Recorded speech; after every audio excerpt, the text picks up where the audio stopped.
Welcome to the Under the Hat podcast, the show where we talk about everything and anything that is top of mind in education. The goal is to provide meaningful conversations to what is currently happening in our classrooms. Stories, pains, moments of success. We want to hear it all. Welcome, friends, to another episode of Under the Hat. We are sitting in December 14th of 2024. This is the last episode of this calendar year. But don't worry, we have a lot of really cool content, really good conversations coming up. Sophie, I believe that we have bookings all the way up until March. Yeah, I saw you doing that. I was like, sweet, we got it all set up, ready to go. Yeah. So yes, super excited.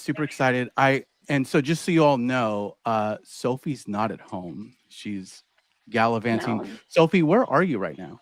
I am in Charlotte at the airport, trying to get home from New York City. That was an amazing trip for work.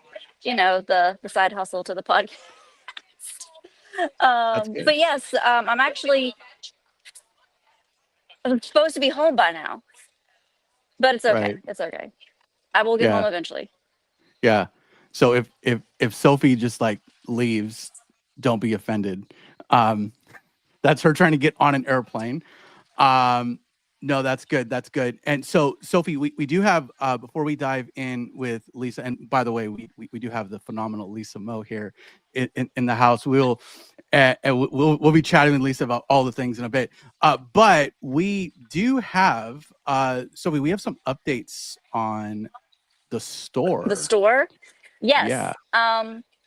We have available a couple more, I think it's a few sticker options, a magnet option, a new hat, a baby onesie, some socks, and a Christmas tree ornament or whatever you want. So I'm super excited that those designs have been posted and are available now. Oh yeah, the baby onesie can be done in pink for a particular friend, just in case she was going to have a girl, but I guess she doesn't need it now. Oh, way to give that away. When Sophie showed this to me, I made the terrible joke of like, where's the adult size? She did not find that funny. I did not find that funny. I actually know 3 people pregnant right now, and only one is having a girl. So maybe she can buy that one. Yeah. And then, Sophie, this hat is, I love this one. It's a distressed cap, and it is not embroidered. So we wanted to have and it's not the flat bill. So if you're not into the flat bill vibe, like Steve is with the hat that he's wearing right now, you can get the baseball cap that's a little distressed. It's super cool looking, and it's a little cheaper because it's not embroidered. Yeah. And then, of course, you have, for the season here, we have the ornament. Yeah, so super good. So for any last minute Christmas shopping that you may need to be doing, this is here for you, friends. And so just keep on a lookout for what we have, what we're providing. I'm excited, and Lisa, I'm sure you and I will be talking about Q a little bit as we're both involved with Q. I'm excited. But before we dive into that, Lisa, why don't you just tell us a little bit about your education journey? Well, thank you both so much for having me. I'm super excited. I've been waiting for this day. So I teach 6th grade in Corona Norco Unified. I'm also the GATE coordinator. So I work with kids 3rd grade through 6th grade with an after-school program. I've been teaching. This is my 10th year teaching. I used to teach in Chino Valley Unified, came back home. I grew up in Corona Norco Unified, so it's really fun to be where I was a product of.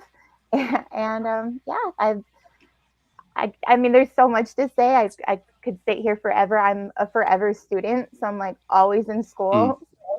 So I have my 2nd master's degree in educational technology from Cal State Fullerton, and I feel like that one I have to always give their shout out because I just love them to pieces. my undergrad from UCLA, my first master's in teaching credential from UCI. Like I said, I'm just always in school, so that's just Mm, always so yeah. So that's my journey. I'm yeah. in the two No, masters club as well. Yes. I But yeah, feel always I learning feel not at your level. I only have the one. because you're not. That's fair. That's fair. Um, and so yeah, so Lisa, that's phenomenal. I, you know, really loved your like when we were kind of going back and forth about the show and you filling out the form, all that fun stuff. Like this concept, and Sophie and I have talked about this about student labels. Um, like that really resonated with us for a couple reasons. One, you know, we haven't had anyone come on the show to talk about this specific topic. Um, but also like I feel like that's something that we all do and we don't realize, you know, like kind of like I remember even like grading papers in the classroom and like I would look at one paper through a certain lens because of previous experiences that I've had with that student. Maybe I knew the family, that sort of thing. But really curious as to like what your work is on this topic and kind of like what you can share with us on it.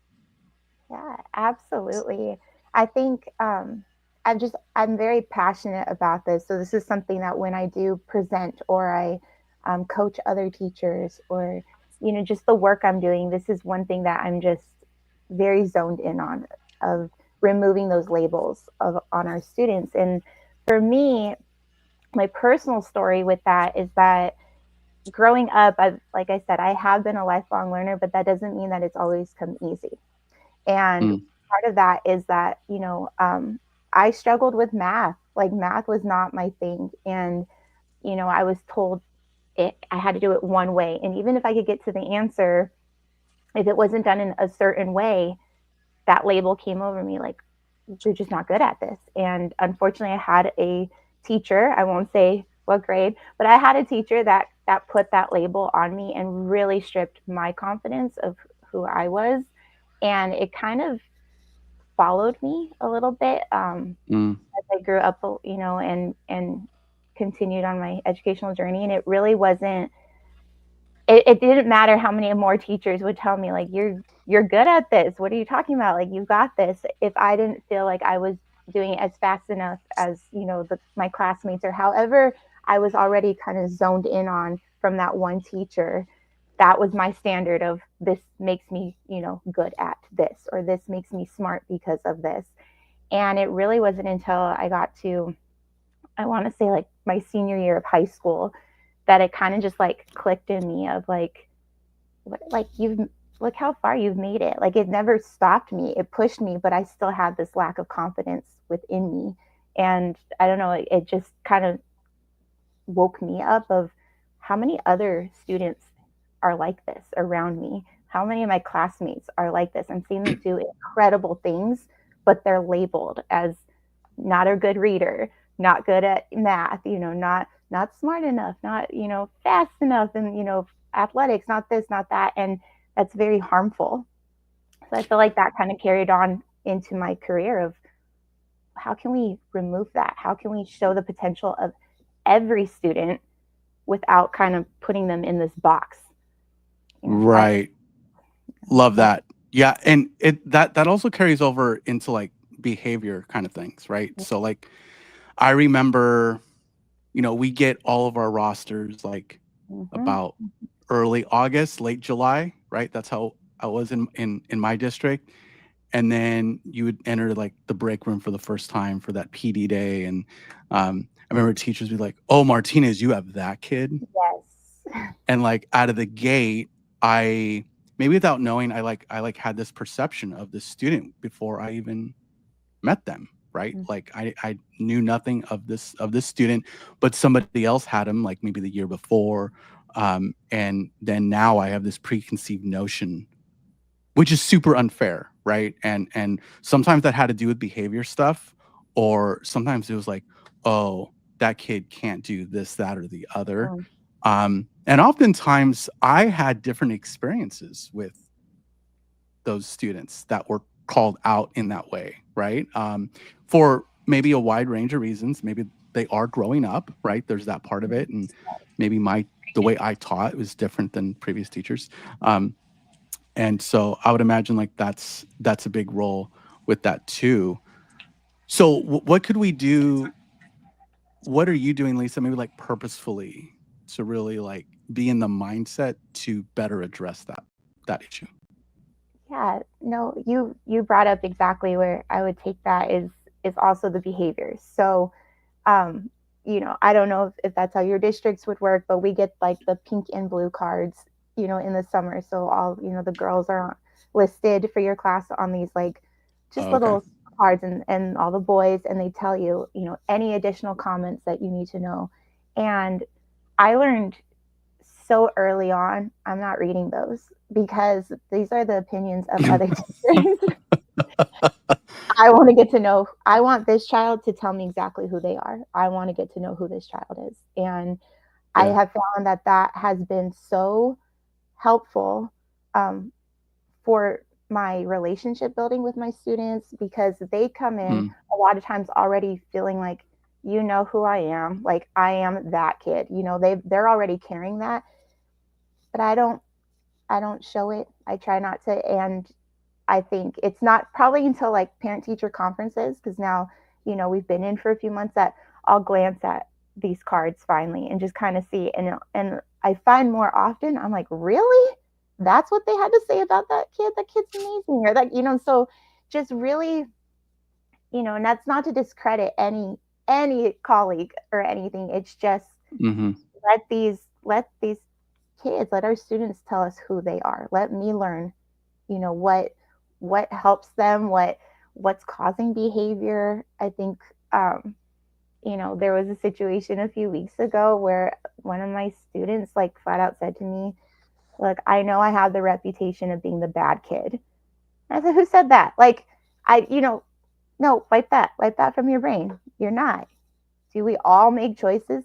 Yeah, but here, let's not own that. Let's not own that title. You're so much more than that. And so I feel like that to me is each day going into my classroom and just truly letting them tell me who they are, because one day isn't going to determine who they are in my eyes. And one choice, multiple choices, whatever it is, we're with these kids from like August until May, June. I'm in a year-round school, so constantly. But like when I'm with them, it's from that first day to my last day with them as my students. They have told me who they are in so many different ways. And it was never that one label that came with them. So yeah, it's just being intentional with getting to know your kids. Yeah. And it's that. Go ahead, Sophie. I would have to say, like, I would like to add to what Steve said earlier. Like, yeah, I would listen to what they were saying in like the room or on their reports that they would get. We don't have those color cards, but I was also in middle school, so I don't know if that was like an elementary school day for what. But they would like tell me like this one is gonna need help with this. This one's gonna need to do that. Da, da, da, da. I usually I had the opposite of everything that was going on, usually with what they had. Even in the same year, they're like, I can't have this child in my classroom. And I'm like, I love that child. Yeah. That child's so funny. Like, he makes me laugh every day. And then they're like, oh, yeah, no, I don't like their jokes. And I'm like, okay. But yeah, and what usually helps with me is that their names didn't stick in my head when I was even reading those things.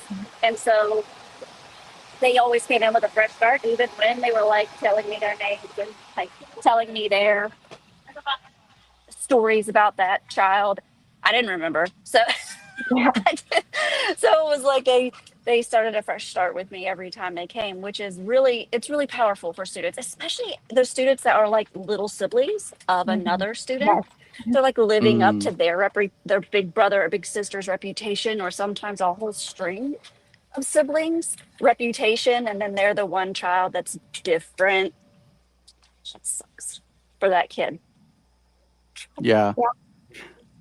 I remember having that where like I had their older sibling and they come in, we're like, First of all, I'm really sorry you had my older sibling. I'm a very different person. Like they had to like front load the whole year with that with that information. Um, Michelle Manning is in the chat on Insta, and so Lisa, curious what your experiences has been, because something that Michelle called out was um, parents. Yeah. So like parents swaying our perception, whether they do it directly or indirectly, right? Yeah, Like curious what your experiences have been on this, like with that parent context. absolutely. So, one of the biggest things too, and when I say this, like when I don't read the cards or whatever, it's not like I'm always trying to go against what any other colleague or parent or anyone is saying. Like, it's just letting the child, like, I want to kind of get to know that child, that teacher. You also hear about those teachers, and then you kind of meet them and you're like, yeah, they're cool. So when it comes to the parents, yes, sometimes we have the parents that come in and tell us right away about their child. And I've had that, like the warnings. I've had parents bring me like wine the first day of school, like, you have to deal with my kid this year. And like, Are you serious? and it's like, it's hilarious, but it's also like, okay, like, that also will carry into the child. And I'm never gonna go against, the parent in that way of like saying like, don't speak to your teacher, but I'm gonna at least help, because a lot of sometimes these parents, it's their first time being a parent. This is their first child. So they're also Mm, kind of comparing their children to other children, and they feel, they're apologizing for it. And it's like, no, that's your child. Like, let's let's support them together. And I think that's always my go-to, is to really, from day one, like at parent information night or meet the teacher or whatever, is I speak on like the more than a label. I tell them like, your child mm, is coming with a clean slate with me. I'm going to show you every can't that your child has faced in their life. We're going to find their cans, their I can moments this year. And we're not always going to focus on their weaknesses. We're going to focus on their strengths, because you have incredible children. And I'm fortunate to be their teacher this year. And I get to work with you in really bringing that out of them. And so I feel, and I'm huge on communication. To like, it's become a joke because I do write these like newsletters daily to the families, but that's part of those mm, conversations. So I always give 3 questions for the parent to ask their child, and it has to do with something that we learned that day. That way, when the kids go home, it's not, what'd you do at school today? Nothing. Like, no, you did so much today. You did so much. So it's also bridging the conversation with families, so the parents also feel connected with what's going on in the classroom, and we're all part of it. So when behaviors do come up, I could talk about it. I could address it with that parent comfortably. I don't have to fear going to them and them saying, well, this is the first time I'm hearing about this. It's just keeping that like open conversation with them. And I always address, so how can we, moving forward, how can I support both, you and your child, whatever the choice was. It's 6th grade. There's a lot of choices mm. being made in 6th grade. Yeah. So, but that is my role, is to help prepare them. And like I said, sometimes these parents, it's their first time being a parent of a 6th grader. So I can't assume they already know. Their most experience was when they were in junior high or they were in 6th grade. So now it's my job to help everyone get comfortable and prepared for their next step in life. So yeah, Yeah. just building that, rapport. I just want to say bravo for doing that, because I have two kids, and my first boy is so sweet and loving, and my second one is not so much. And I'm terrified of the labels that they're going to be getting, that he specifically is going to be getting as he goes up through. And they're already comparing the two. And I'm getting a label as that parent because I'm getting phone calls of he's hit a teacher today. He's bit another kid today. Like, and I'm coming in and he needs these supports. They're both autistic and nonverbal. So they already have these labels. I'm like, well, what are you not providing to him then? And Right. that parent No, no, but we have to advocate too. That's a big thing. And like that, like you just told me about your child. So like, or your children. So for me, it's okay. What can I do to support you? You know, like how can we work together? Mm. Like that to me is always going to be, at least for me, the key of like, I can't just come at you and say, like, there's nothing that can be done. And you can't come at me and say, well, what have you done? We need to do it together. You know, we need to work together. How, because I am a believer of this. I know this isn't always the favored thought, but I do believe that children learn in different ways on different days. And, you know, sometimes Mm. we don't know, you know, what happened in the morning, you know, that they're coming in from. We don't know what they're going home to. You know, we don't know even sometimes when they're out at lunch, someone might have said something that, you know, we don't know. We don't know what they're processing. We don't know, you know, those emotions that are coming at them and suddenly. And like I said, sixth grade, sometimes they don't know how to handle those emotions, you know, that just kind of hit them. And I think that again is we just have to kind of, I work from a space of who did I need at that age? What did I need at that age? And I think that is always very helpful. Even in those moments that sometimes I'm like, oh my goodness, what is happening today? Yesterday was Friday the 13th and like a full moon. Okay. There was a lot happening in the classroom. yeah, yeah, You know, and it's a week before Christmas break or holidays yeah. break, everything. And so just taking that step back again yesterday, like, okay, if I'm feeling this, they're feeling this. Let's get on the same level together. Let's close our books. Let's laugh for a few minutes. Let's just like breathe it out. Let's go take a walk. Let's do something, and we're gonna come back and do this. You know, so it's just like I said. I would talk with you of like, how can I support? You know, what can we do together that, you know, we're finding a solution. So Yeah. And I will so, say Lisa, I that have the to best, I just go. want to Go say ahead, this real Sophie. quick. I will say that the Yeah. best years I've had have been the years where the teachers communicated with me the most. When they're being off, when they're feeling weird and they notice something is off and they pay attention. Those are the teachers that my kids have had the best time and the best experiences at school because the teacher is watching them and learning them because they can't talk and tell them. And they're talking to me and letting me know what's going on because they can't talk and tell me. yeah, So those are the best years. So bravo to you for being that newsletter everyday teacher because parents appreciate it more than you know. Well, yeah, also like the communication, like my daughter's in second grade, and I do see the change in years when the communication is only logistical communication versus kind of what you're describing, like you're communicating for a lot of meaningful reasons, right? Um, and so to me, that's quite powerful. Um, Lisa, I was going to ask earlier, are you in a K through 6 school or is it 6 it's through 8? it's K through 6, so I am their last step before they Okay. move on to the middle Because school. I would imagine so with teaching 6th grade, this can be like kind of off topic, like really quick, but like that year gets thrown in different environments, right? So they're either the big shots on campus Mhm. or they're like emerging, like they're the Yes. youngest, right? So, and to me that's, but so it's K through 6, so that probably changes things in the sense just with everything, right? Because they're the big kids on campus. Yes, but you know what I noticed so much, and I noticed even as a kid, so is that when we got to sixth grade and when these kids get to sixth grade, it's like they're still being supported up until fifth grade. And then I noticed even some of the parents that are in sixth grade that they're like, well, they're at that age now.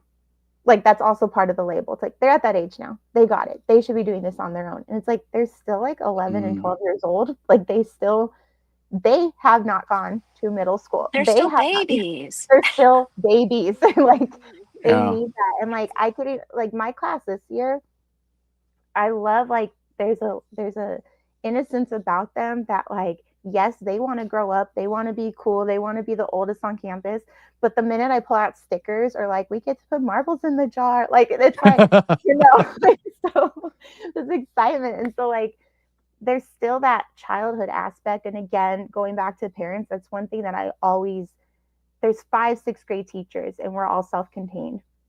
But that one of my biggest things with the parents is telling them like, this is your child's last year of elementary. This is their last chance with recess. This is their last chance of just of you coming and helping out in the classroom.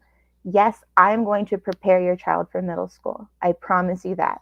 However, I'm not going to take their childhood away from them. So I want to keep them as innocent as I can as well. Like we're going to get our hands dirty with Play-Doh and we're going to create and we're going to make and we're going to do all that, and oh, hi Sophie. And, Yeah. And so for me, yeah, that's that bridge to getting them to middle school is you have to keep their childhood like while preparing them, while growing them into, independence.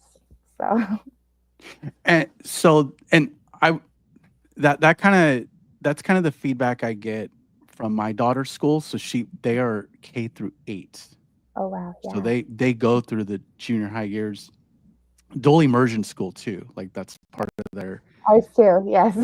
Oh really? Okay. Yay! Yeah. Shout out for dual immersion. So important. And so one thing I noticed and hearing other parents talk about it, they're like, "Oh, Steve, wait till Riley gets to about 4th or 5th grade, all the homework, right? Like to where they don't have time to be kids." Is kind of the feedback I get. And she goes to a really good school, so like there's like no shade, but it's like we all know that like there's benchmarks, there's all these different things. So I'm curious with this conversation, this topic of student labels. Like we kind of talked about like the communication, kind of like your mindset, but what do you do like instructionally to make this happen as well? Yeah. If I could speak on one thing, and this is something that like I've spoken about, this is really what impacted me as an educator. And so I feel like I need to tell this story. So one of my first years, I had a student who, again, I was kind of told ahead of time, he's going to be mainstreamed. Like he autistic. This is his first, he's really, coming into a mainstream classroom.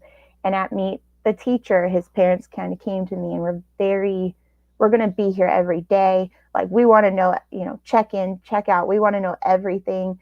And then they also told me like, he doesn't know he's autistic.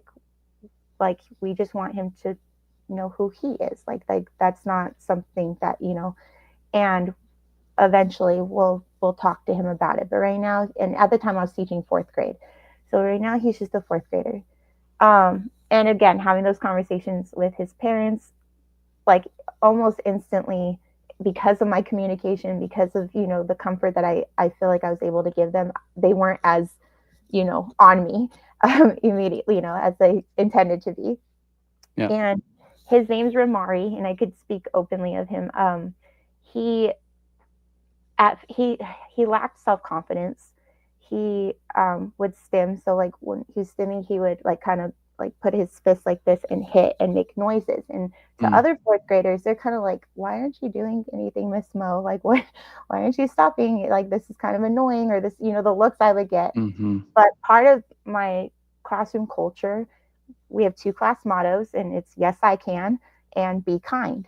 And those are 2 things from the get-go. Like if you can't like have either of those, like we need to start over together. We need to like come back together as a group. Where's the kindness? And that goes with yourself. That's the yes, I can. So we say, yes, I can. Yes, you can. Together it makes yes, we can. And working with Ramari throughout the year, I started seeing this confidence grow and grow and grow. And so one day over the weekend, I guess he had self-identified because he watched Rain Man, and he was watching it, and he told his parents, hey, he's like me, like very nonchalant, like, hey. And so they talked to him about it, and so they kind of let me know, like, he's coming in, and like he knows, that he has, that he's autistic and everything. And so again, we just wanted to kind of protect him because they're fourth graders. We just want to make sure, again, this label isn't seen negatively. But what happened is we just so happened to be going into like the Autism Awareness Month, and our school gave us these like little puzzle pieces to decorate and put on our doors. And when I handed it out to him, he got very excited, and he was like, oh, can I say something? And I like, yeah. And it was a moment for me that I easily could have been like, no, let's talk about it, because I knew kind of what he wanted to say, and I wanted to protect him, but I could trust my kids about this. And so he stood up and he started talking very openly about his autism, and he's telling the kids, like, you would be so lucky to be like me. And he's like so confident, this kid that had come in without confidence.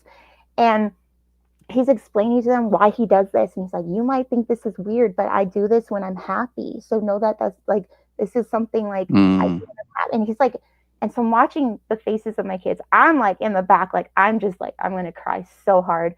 And I decided to pull out my phone to record for his parents, just to say, like, look at your baby. I had that relationship with them, but I was like, oh my God, look at him. Yeah.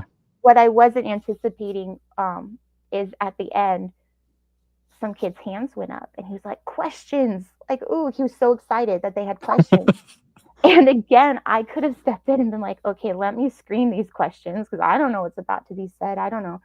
But I could trust the innocence of these children. And I knew where they stood. I knew as a classroom, like this culture that we had been building all year. And the first question was, can I have a huggy? That was one of the little girls. And like, he's like, yeah, and he's hugging them.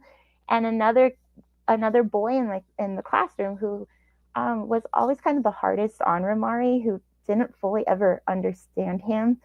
Ramari would be playing a game at recess or PE, or even in class. Like if he didn't do well on like his math test or his, reading, his emotions would get him, and they would escalate, and the kids would be like, calm down. Like, they didn't understand. And this little boy kind of took it in, and he was like, when people have autism, do they sometimes have a hard time controlling their emotions? Like you could just see him processing, like, and understanding. And I loved Ramari's response, because he was just like, oh yeah, sometimes, just like very like, yeah. And what I wasn't anticipating is I just loved this moment in my class. It was so organic. It was so raw. And that all came to go back to your question. Why I tell this story is because instructionally, like, again, it always goes back to it. And it's simple. It's just, yes, I can. It's just working with each of my kids on how can they overcome these roadblocks in front of them. What are their struggles? And when they don't do well, how can we grow from this? How can we learn from this mistake? Or how can we, okay, maybe you didn't understand it. Let me reapproach you, like in my teaching. How can I help you understand this better? And on a side note, what I didn't anticipate with that day is I had received permission from every parent if I could post it, just to show other educators, like, look at this. Just on my personal Facebook. I kid you not, I went to bed. I wake up in the morning, this thing is everywhere. It went so beyond viral that within a few days, Lester Holt was like in my classroom interviewing my class. We're all talking about like kindness, and Ramari became this like, he's telling the world at this platform of like, it's my superpower. And so we took this kid whose parents came in very fearful of what this experience would become, to now their son is like advocating for himself. And it was just one of the most amazing moments in my life. But one of the biggest things that I always have to say is that as my kids were super excited about like, yeah, we're on TV and we're in the newspaper and we're here and we're there, we were trending topic for Apple News and we're like on Good Morning America and all this stuff, I wanted them to go back to, you didn't know that was going to happen. This was an organic moment. Like this was all organic. And my question is, why? Why did this make the news in the first place? Why was kindness and acceptance? Because that was like the headline was like, kids are accepting of, their autistic classmate. Like, why is that a news story? And so my biggest lesson is there must not be enough kindness in the world. There must not be enough acceptance in the world. There must not be enough self-acceptance, as Ramari showed us, in the world, that when we see it, it becomes a news story. So my biggest platform is to make it the norm, to be accepting of one another, and to have our students be proud to be who they are, so it never has to be a news story again. So we never have to go viral again, that this is just the norm. And yeah, so that in a long-winded way, when I'm teaching my students, when we're instructionally, it's just working with them to be proud to be who they are, that when they make mistakes, that we could get back up again and we could keep moving forward. That so many things are going through my head just hearing that phenomenal story. Like it. So I guess the first thing is, like, to your point, what does that say about our world when kindness is that rare? Like, that there's something to be said about that. And because at first I was like, well, that says a lot about like the school system, but no, like, it says a lot about like us as a society, like in general, that kindness makes the news. Because you turn on the news, your story was probably the only kind story that day, right? And so, but yeah, like and shout out to you for like pulling it back for your students to be like, while they're excited, and that's good, but also like, also know like the real reason why this is good. Like, it's not good because it made the news. Like, the core of it is that it's good because kindness is just so important. And so yeah, that's phenomenal. And so kind of like the big answer that I got away from that story was like really being thoughtful about that class time and space, in the sense of like, it's okay to let a student shine on a social and emotional level. And while we're all trying to meet deadlines, and like, I come from the high school space, so it was always like, got to get to the end of the textbook by May, right? Like that sort of thing. And I know for you, it might be like, benchmarks, and you have state testing to combat with, and all of that. But just giving that space for kids to be kids, and allowing them to talk that out, because that was a moment of learning, like not just for the student that was sharing, but for the whole room to hear that, right? Completely. And their responses were so authentic. It was truly them processing and like really understanding who he was. And they're all high school sophomores now, which blows my mind. And they're also like close still, but like Ramari is a scholar athlete. Like, he is shining in high school. And, I'm still very close with him and his family, that whole group, truly, just because the experience we went through together. But what I love is that they're out in the world now being so accepting of others' differences. Like that to me.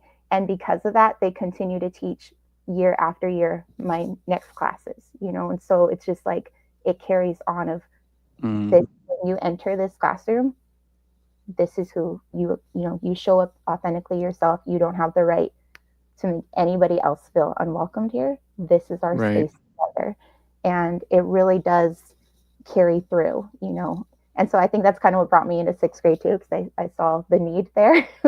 The need was, they're further in their journey. And that's when they kind of start to, really, really pick on each other of like their differences. And so it's bringing that back in, And so, like you said, we do have these deadlines, but the learning, if the social emotional part isn't there, the learning isn't going to be as effective. So they need to come in knowing that. Again, I always tell them, if I ask you what 2 × 2 is, and you say pink elephant, we're not going to laugh. We're going to say not quite, let's learn why it's not, And so like, and to go off of that, like the instructional part, as you said, I don't say the word test in my classroom because I know that I have test anxiety. I know how I am and so we call them smarty parties in my classroom. And just shifting that. And I have to give a shout out because I had a college professor who called them celebrations of knowledge.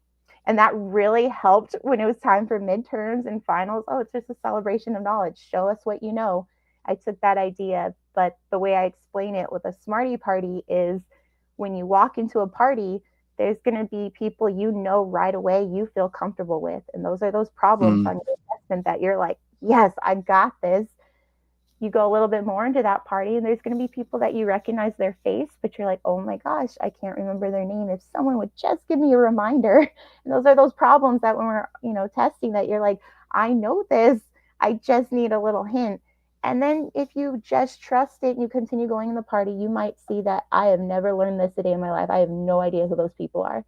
And I tell my kids, but just step off the wall. Don't be a wallflower. If you don't know it, you will soon. Just join the party. And so I just see the confidence in my students year after year. When they don't know something or they're really struggling, they know that it's okay to tell me, or they're like, I'm just confused and we're going to learn it together. And I'm going to help you understand it better. And we're going to work through it. And it's okay to make mistakes as long as you learn from it, and socially and academically. So. Yeah.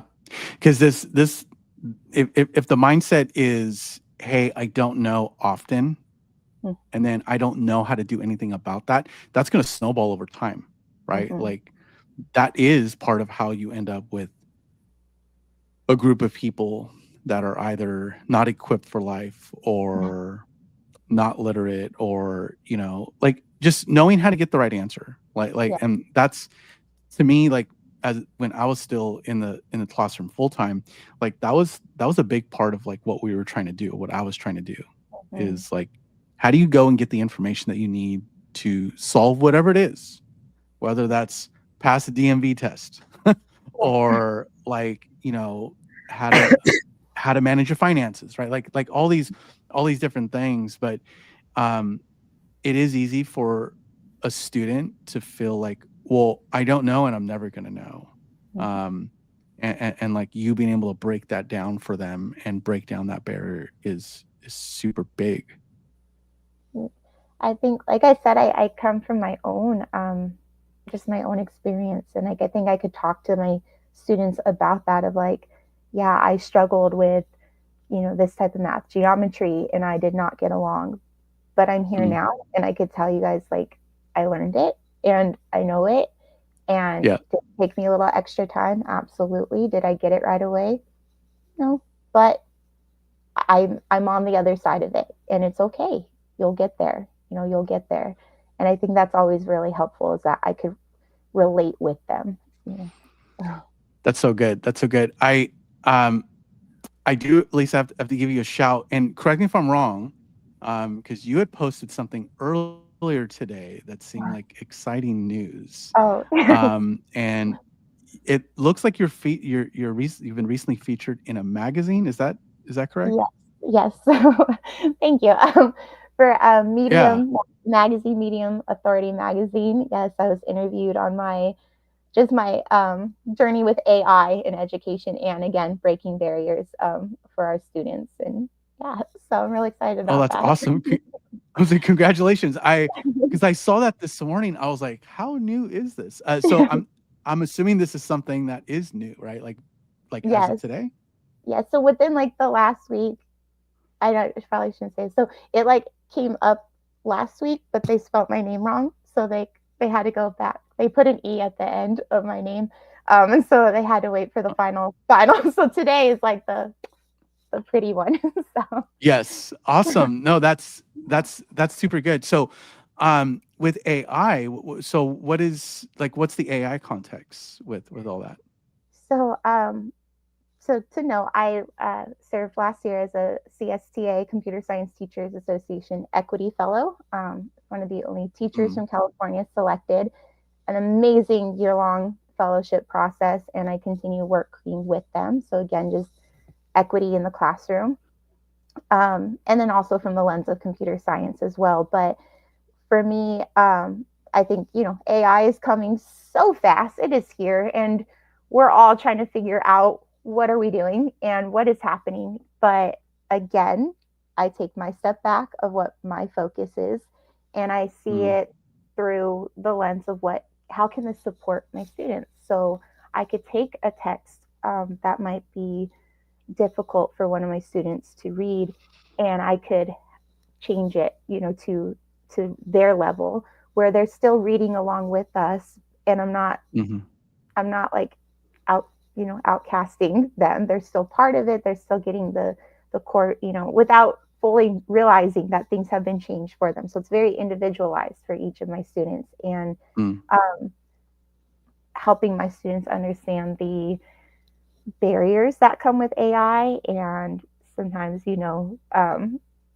it's not always correct, and there's still a lot of work to be done with AI. And so don't take it for what it is entirely, but that's our job, is to help grow AI and how to teach AI. It's not teaching us, we're teaching it.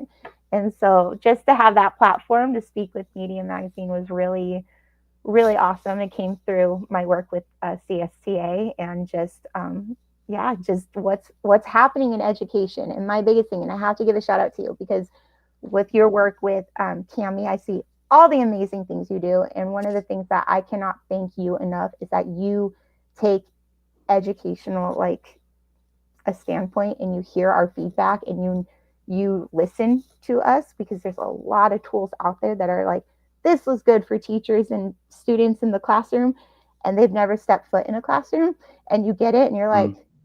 this, no. And now it's kind of being forced that I have to use this, and no. And so I just appreciate the work that you do, because I see you, with your background with education, what you do, and the way that you connect with educators.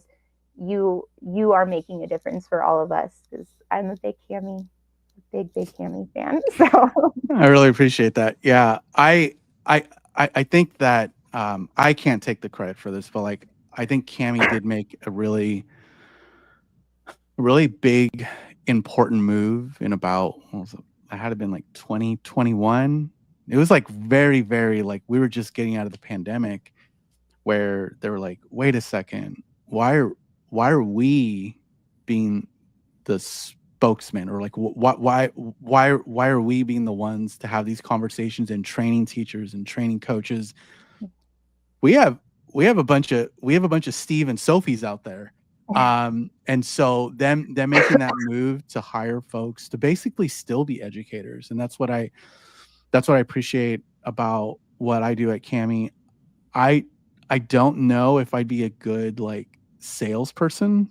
Um, that's not. I don't. I just cringe just thinking about that. I just would not do that well. Um, but it does feel like with my role is like we're teaching, but our audience, they're not the kids necessarily, but we are. I would like to think indirectly making an impact on the students, like by equipping the teachers with how to use technology transformatively in the classroom. So yeah, really, really appreciate that shout. Lisa, we are coming up close to the end of the episode here. I want to be respectful of time. We always have that one question towards the end here, of and you may have already talked about it to an extent, or it can be something different. By the way, everyone says AI, so you can say AI if you want. But what's top of mind right now? Like, what is something that maybe is keeping you up at night, or maybe something else that you're really excited about? yeah, no, no, it's funny that AI. I could have guessed it's AI, because that tends to be the question, but or the answer. But no, kind of what, going back to my kudos to you, is what is kind of keeping me up at night is that I am seeing a shift in our education system, where the educator is being removed. We're not talking enough to educators. There's a lot of big business Mm, happening, oh, and you know, yeah.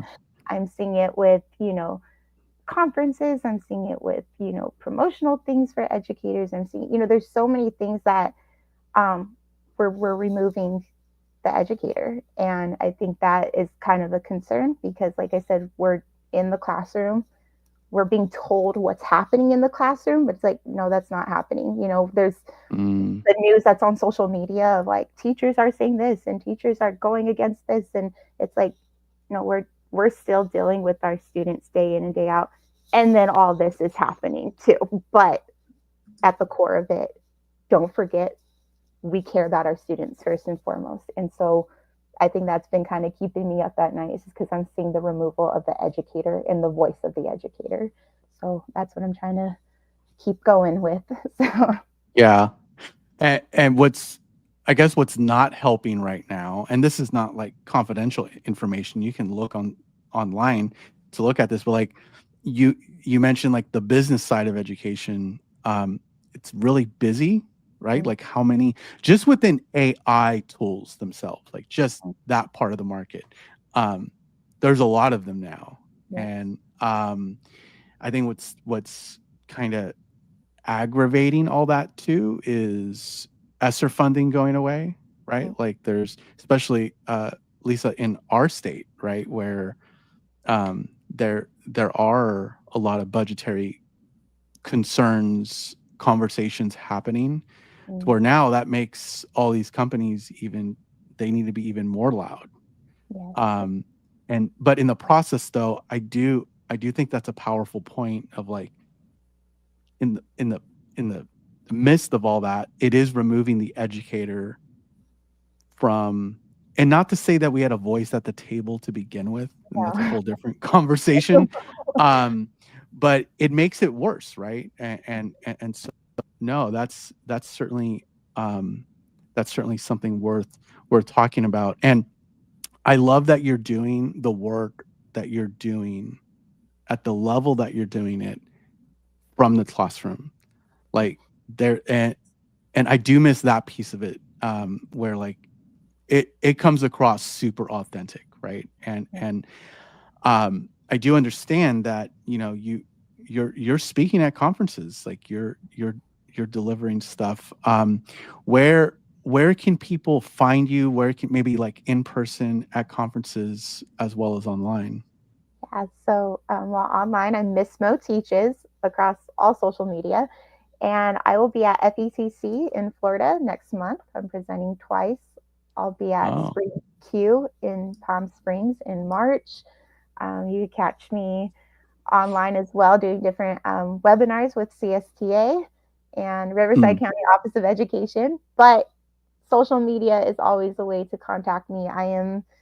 It's lifelong support. So you reach out to me, I'm always gonna, respond back and help and share. I love sharing as much as I love learning from each and everybody. So yeah. yeah. No, that's phenomenal. Yeah. I'll be sure to link up all your stuff in the show notes.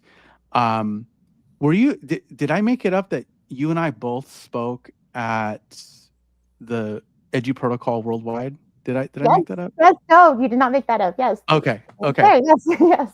Cool. Yeah. And so I was like, I thought Lisa was there. Yeah. So no, that's cool. So Edu Protocols. So like when you are at conferences, what type of topics, like what kind of things that you're sharing? Yeah, Just so curious. no, I share about Edu protocols. I share a lot of just the things that I'm doing in the classroom. Again, always with the social emotional Mm, approach. My big thing, and that's just me. This is me since birth. This is not a character. This is me. I love glitter. I love glam. So you usually could find me in my sparkles at at these conferences. And I love to have an approach of like usually my theme is very game show-y because I do have a background of being on game shows. And I used to work for Conan O'Brien, so bringing in my entertainment side as well, and just going big and showing educators what can be done in the classroom and sharing all my tools and resources. So it's social emotional from Edtech to computer science, equity, and inclusivity. You're going to get it all in one big package. So and game shows like and game that. shows. There's always prizes. So yes. No, that's super good. That's super good. So, but listen, Lisa, I believe if you're going to FETC, I believe Sophie will be there. Oh, So, awesome. Yeah. that would be a good time to like connect with her in person.